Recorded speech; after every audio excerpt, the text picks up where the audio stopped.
అంతా ఇట్లా ఎత్తాండి మధ్యలో అసలు పట్టించుకుంటలేడు ఎందుకు? ఏమైంది? ఎవరన్నా వేరే అమ్మాయి ఇట్లా దొరికిందా? ఇట్లా ఎత్తాడు పట్టించుకుంటలేడు అసలు కొంచెం కూడా. ఎందుకు? నా మీద మొత్తం ప్రేమ నాకేంది? ఎందుకు ఇట్లా ఎత్తాడు? ఏమైందండి? షర్ట్ల 200 పెట్టిన, 100 రూపాయలేమో చికెన్ తెచ్చిన, 50 రూపాయలేమో థమ్స్అప్ తెచ్చిన, 30 రూపాయలేమో కోడిగుడ్లు తెచ్చిన, 20 రూపాయలకి వెళ్ళి ఇంక 20 రూపాయలు ఉంటాయి.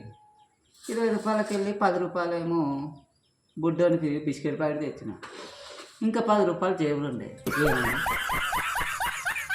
10 రూపాయలు ఏం చేసిన?